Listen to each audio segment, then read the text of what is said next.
Yo, yo, yo, it's your boy Matrix back with another crazy episode of customer service where the customer is not always right. I had to bring G back. I told y'all he had enough stories for part one, part two, part three, so forth. We're gonna have additions, okay? Like the encyclopedias. We're gonna have additions because that's how many stories the brother got. Okay. I don't think I even need to introduce him or let him introduce himself, but I will. I'm gonna let him take the floor because he got some stories for y'all. Stay tuned. You got it, brother. Let him know who Man, you what's be. happening, y'all? What's happening? What's happening, man? All the way across the world, across the country. What's going on? It's Geno back in the house. Go Birds, Shout out to the island of Guam. We love you. But yeah, we're gonna bring you back another story from you. Thank you for bringing me back, man. I appreciate Matrix. You giving me the time of day, and the relevancy, man. I appreciate the love. Shout outs to you as well, my man. I appreciate the stories you're sharing, brother, because this stuff, somebody got to hear it. I can't believe it even happened. Somebody got to hear it. Besides the ones that were involved in it, are you still out there? Are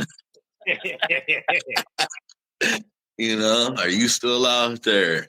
You got to share the one you just tell me about with the $1.25 tip, something like that. Woo, man. Okay, let me tell you. So this was in the beginning of my time from serving tables. Like, this is my very first time of ever serving tables, man. I was living in Southern California, in the high desert. And just to speed up the story, man, I hitchhike it all the way out to Las Vegas with a sea bag and a pair of boots, right? And so, I get to Vegas and I get a job within like 2 weeks. I'm living in a house with some strippers, man, and I get a job in like 2 weeks, right? Your boy, from hitchhiking to staying with strippers, bro.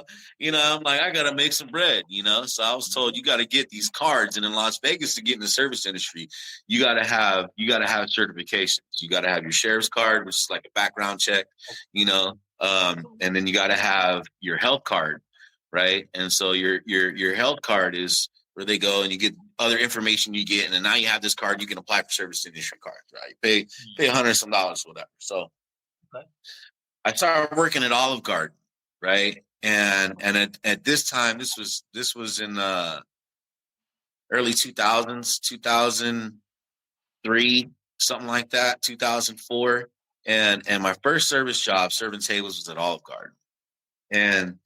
And mind you, I'm young at this time, man. This is 20-some years ago. This is, how was it, 30-some years ago? How long ago was that ago? Man, I can't even do the math right now. It's so long ago, right?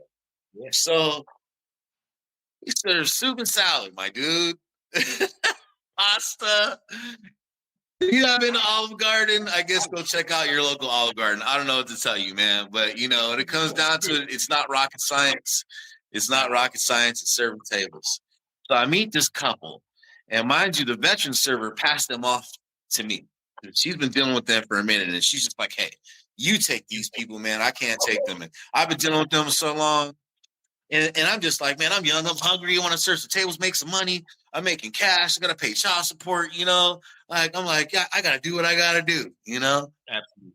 So I meet these people. They're dressed in black and purple. That's what they wear. Black and purple, all black with purple accent. The ladies, I don't know what nationality she was. She felt like a gypsy to me in a way, And she had these nails, the curved nails. Oh man, yeah. When they've been growing for years. Right? Black and purple, right? She would eat like this, They would come in and ask for the same thing for 3 years. You know what they asked for, bro? Bowls of fajoule, endless pasta, and salad. Mind you, since it's endless and you got to walk away and you got to serve things, right? They would have their own luggage, right? And their luggage, they would have their own Tupperwares. So when I would walk away from the table, they would take their food and they would put it in their own Tupperwares. Go on, man. You got to be making this up. Bro, they would keep their Olive Garden to-go bags, like the bread bags, the ones that tell you not to put them in the oven, but you put them in the oven anyway. Those bags, they would keep those and they would ask for breadsticks. And so they would bring their own Olive Garden breadsticks bags back, pack them, and put those in their suitcase. And they would send me back and forth.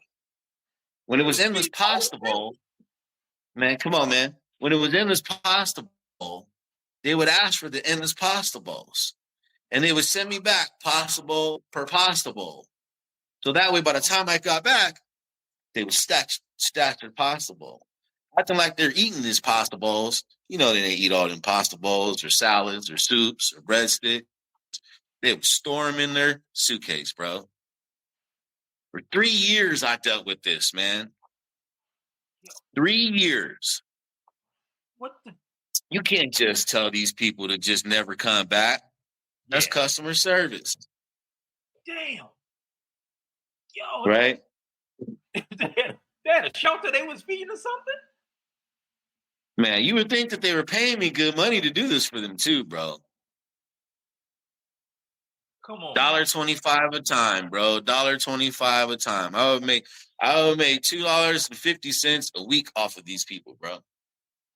And don't talk to me about you get a paycheck on that on minimum wage or none of that, because they would write it on a credit card. When you put it on a credit card, then you have to claim that shit on your tips. Yeah. Yo, they was probably millionaires too. Who knows, man?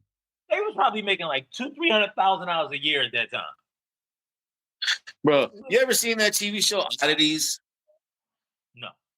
You ever seen that? Okay, so Oddities, it's about, you know, the old classic Shrunken Head and you know, the what was the Jackalope and all these weird things, aliens and stuff. It's a store that sells all these things. And anyway, their apparel was real dark, almost like a Gothic Spencer type dark, you know, and that's how they would dress, man, with the crazy top hats, you know, and kind of like witch attire, all black attire with purple accent.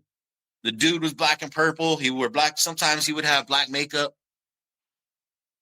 She would have black makeup, long nails. Just awkward, man. Oh, yeah, definitely crazy. $250 a week for 3 years, bro. Yeah. Now you know why the OG passed them off to you. You got it. The OG was like, "She got me, bro. You got it. She got me. She got me. Yeah. She got me. She got me good." You're supposed to catch her at the work. Let me holler at you for a second in the back. Let me holler at you back here. You got to DDT her. I shook Olive Garden like, gotta get out of here. I shook them like, gotta get out of here. Gotta go. Yeah. You know. That's patience that I would have ran out of. Had talked to anyone that does that, because you always gonna have them horrible customers that, again, you gonna run me like crazy and then tip me $1.25. It's a spit in my face, and you have to do it. It's bad. That's horrible, man. And be okay with it. Yeah, and be okay with it. They're okay to treating people like that. That's to know my schedule. That's crazy. You know, and I had to be nice to them every time.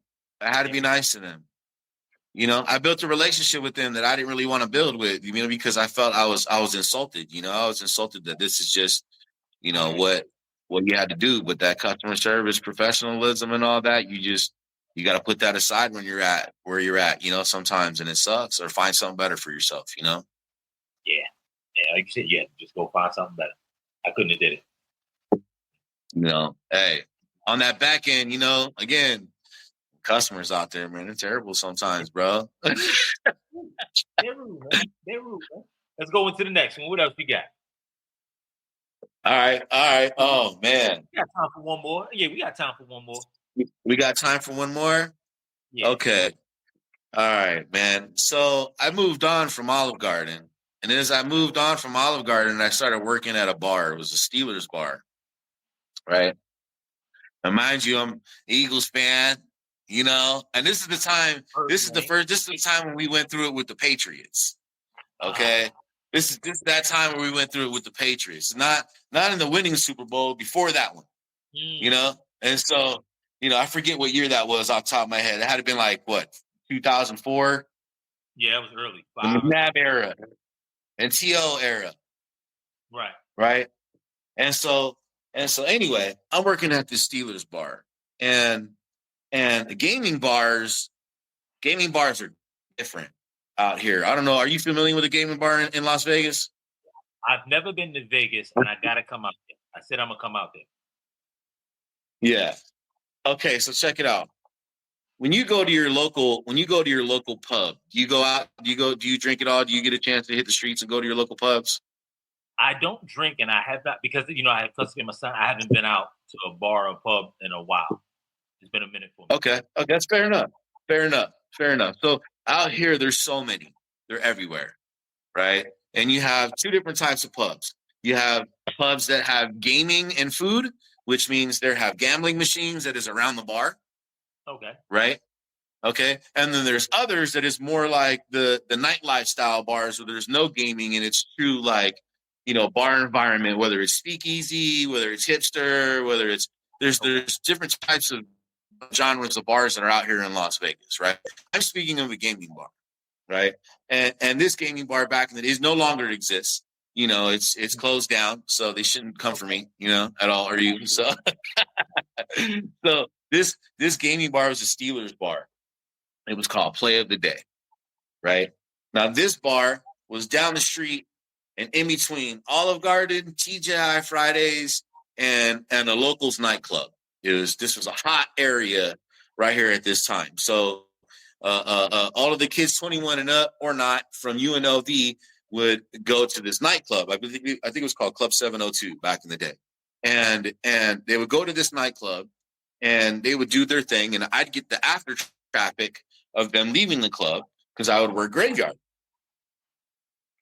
Right. And so when you're in a gaming bar, it's different because people think that, I can throw $20 in the machine and then I get free drinks all night. When that's not the case. You think you're in Vegas, you throw $20 in the machine, you play a quarter at a time, like that you're just supposed to get a free beer for every quarter that you bet for $20, right? Like, nah, man, that's not how this works, man. Like this is, like you throw your $20 in the machine, I'm going to give you whatever drink that you would like. Even if it's top shelf, I would give you a beverage of your choice. That one beverage of your choice, you play another 20, I'll give you another beverage. You know what I mean? Like you keep playing. And then as you're playing and you're going up and down, I'll keep giving you beverages. No, the food's not free. You don't get free food off of $20, dude. Like, and it's just like, I'm the bad guy because I have to control your consumption of alcohol and let alone tell you it's not my job to feed you unless you pay for it and you're not paying for it in the machine. Right. And so you get those crowds. Right. And then you get the other crowds that are like families because they've been going there so long that they think they can do whatever. Like they could sneak off into your bathroom, and they can go have sex in your bathroom, They can do lines of drugs off of their toilets, other substances, that we know the names of, name them, and yes, those are them. And they think they can just do that. And, and it's okay that you're in a bar surrounded by other people that in the daytime families come, and in the nighttime, no one's allowed out under 21, like this is like, and then you have the owners that since it's a gambling bar, there's a money that's dedicated to just gambling. Right. And how you pay out. Like you're gamblers, right? So when you gamble and they win, you have to pay them, right? Like, like if he hits $1,000 on your machine, you have to have $1,000 in the till so you can pay him that $1,000. Otherwise, you call the gaming company, and the gaming company comes down and they pay you out the large sum, and they charge the bar, right? And so the owners would come in and they would shorten out the bar, and they would gamble the bar's money back into the bar at the same time you're trying to serve the customers.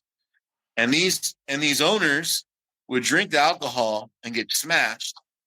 right, and get drunk and chase the patrons out of the bar, right, and then they would invite their family in, and then the family would take over the bar at night, and then it would turn into a Steelers madhouse on Sundays, right? And because I was one of the dudes there, now I'm the only Eagles fan working in the Steelers game, you know. So I'm catching the shit, the Pennsylvania shit, you know what I mean? And then when all these guys get drunk, they end up having to piss on the video game machines. Like, come on, man. Like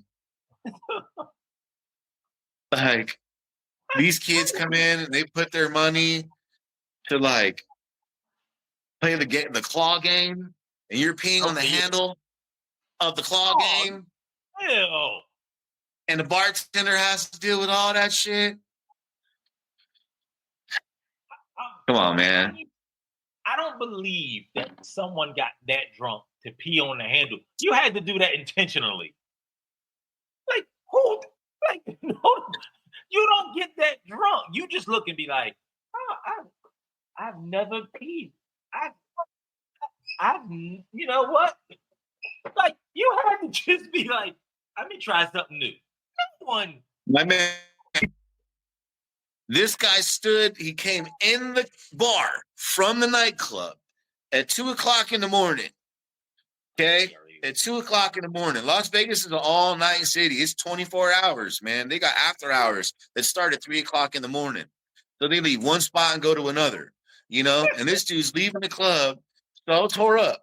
And he's only a half a block away. And he walks into my bar, goes to the claw machine, looks at it, starts talking to it like it's a person. And then he unzips and then he starts peeing on it like it's the urinal. And the whole time I'm just like, yo, man, you can't be in here. You know, and if I put my hands on him, then it's a situation, right? I got no security at night. It's a graveyard shift. I have to call the cops if shit pop off. My only protection is a video camera that doesn't have audio, you know? So now I have to use hand signals on how I'm dealing with this guy that's so drunk. I can't put my hands on him. I can't throw him out because the business will get sued, you know? And this is pissing on a video game that's meant for kids on Sunday mornings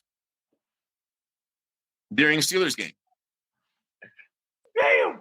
Yo, this is... Whatever the hell he was drinking, it should be banned. Whatever was in his system need to be banned. God. It was probably an AMF, bro. Because he was. Adios, motherfucker. I had to call the cops on this dude, man. I had to. I felt bad. You know, I'm not a cop caller, you know, and I had to call the cops on this guy. You know, I got to call the cops on the brother, man. And they had to come in there and yank him out, bro. He was violent, pants down, trying to fight me, pissing on my video game machine. Like,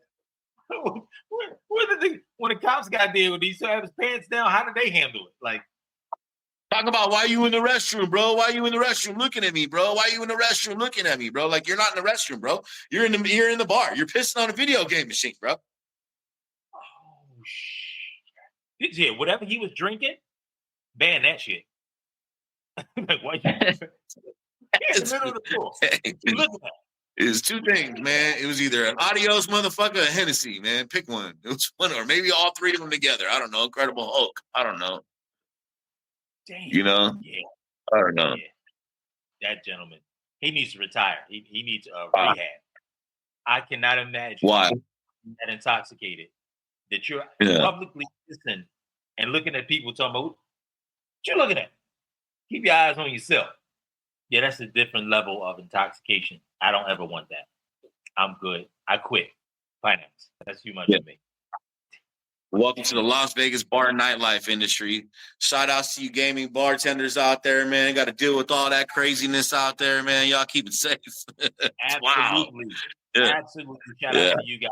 Stay focused. Keep your head on straight because that is crazy. Yeah. I know some of y'all think I saw it. It might be 10 times worse than this, crazier than this. Many. And I imagine doing that. Like, and you have to deal with, and you said Vegas is 24/7, so it don't sleep. So this is all the time.